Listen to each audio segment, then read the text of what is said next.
الله الرحمن الرحيم. أيها النظر الكرام، السلام عليكم. مع الأسف الشديد الإنسان كيعجز باش يوصف لكم هذا المنظر هذا. خلي كتشوفوا هذا واحد الشيخ هنا مرمي في الباب ديال السبيطار ديال الفراغي، مرمي مسكين مسك على راسو، الحالة ديال رجليه كيتبان عنده لا كونغرين. السلام عليكم أبا، أنا كنصورك باش غادي يشوفك وزير العدل، تقول له شي حاجة؟ يشوفك وزير الصحة. ما كيتهلاو حتى بواحد. ما كيتهلاوش فيك. دابا راك مرمينا في السبيطار، قلت لي باش ما تدخلش، ما بغاوش يديوك. ما بغاوش يدخلوك السبيطار. شحال عندك معاك؟ 64 عام. 64 عام وراك مرمي هنايا موسخ على سروالك، ما عندك لا دواء لا والو. هذه فايت 10 واحد 3 سوايع 4 سوايع، وهذا مرمي هنا في الباب ديال السبيطار. انا اللي جبته المساكين باش انت اللي جبتو الماء. شنو تعلقنا على الحاله اللي موجوده في المغرب بحال هذه؟ السلام عليكم، الله يجزيكم بخير. حنا كنطالبوا من هذا السيد وزير العدل ومن الحقوقيين ومن الناس، الله يجزيك بخير. بحال هذا الحاله هذه، وهذا راه موجود في باب السبيطار. هذا راه في باب السبيطار، ها السبيطار الفارابي كتشوفوا فيه. مسلمين مادامنا مسلمين ما غاديش الاسلام ما يحدش على هكذا. يعني هذا الانسان راه كيموت هنا في هذه البلاصه هنا، مسكين كيموت هنايا، حاشا لله، بحال شي حيوان رميناه. علاش خصنا نهتموا بالروح ديال الانسان تاعنا، وحنا الناس خصنا نتاجروا ونتعاونوا بيناتنا. شوف رجليه متفحيل، هذه كيدل على انه فيه لا كونغرين، كيقول لك فيه السكر. رجليه متفحيل لدرجه انه ما يقدرش يتحرك، مسكين داير على راسه موسخ على سروالو، مسكين ما عنده لا كوش ما عنده والو. اذا الا بقينا نشوفوا بحال هذه الحالات في المغرب، الله ونعم الوكيل. يعني راه حشومه صاحبي تشوفوا هذا الشيء.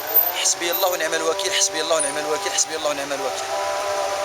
انا طالب راه ما قدرتش نمشي نقرا وهو حدايا هكا، والله ما قدرت نمشي نقرا.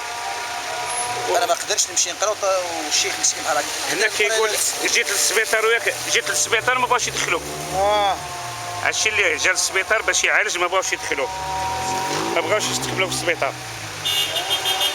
اذا كان السبيطار ما يستقبلش الناس بحال هذا وما كاينش فين يمشيو، اذا شنو غادي يدير؟ نطالبوا بوزير الصحه الله يجزيه بخير يقدر يزورنا لهذا المستشفى الفارابي الموجود بوجده. اذا هادو راه حاله من الحالات اللي كاينه. هذه حاله كاينه في مدينه وجده وراك تشوف فيها، كيقول لك انه كاين حالات اخرى، كاين حالات اخرين بزاف. كاين حاله نتاع المراه مسكينه اللي تبغي تزيد ما يقبلوهاش حتى تخلص. كاين حاله نتاع واحد مقروض ما يقبلوش حتى يخلص. كاين حاله نتاع شي واحد فيه الصغانه. اذا هذه حاله مستعجله اللي من المفروض انهم يدخلوها هو مرمي هنايا. هذا يمكن رغم جميع الاتصالات مع العلم ديالي كيطالبوا له بشي ورقه يخلص عليه ويدخل. واش هذا يخلص؟ اذا كتشوفوا رجليه فيه لا كونغرين، هذه لا كونغرين في رجليها، يعني هذا رجليه فيه لا كونغرين مسكين. ها هو كيفتضر هنا في الباب ديال السبيطار، حتى واحد ما حسبي الله ونعم الوكيل، حسبي الله ونعم الوكيل. اذا حنا دائما في انتظار سياره الاسعاف او شي واحد. كما قلنا لكم الان موجود في باب المستشفى ديال الفارابي. هنايا هو جا باش يدخل من هذا الباب، ما كان والو، حتى واحد ما استقبلوه، حتى واحد ما وقف معاه، باقي هنا مرمي. وقف معاه هنايا. شحال هو هنا؟ شحال يديم ساعه هو هنا؟ جويه 3 سوايع. شحال دابا راه الساعه؟ انا جيت مع جويه 10 و45، دابا راه الوحده 5 دقائق. من 10 و45 هو هنا مسكين مرمي هنايا فيه السكر، في عمره 64 سنه. سولو شكون اللي جابو؟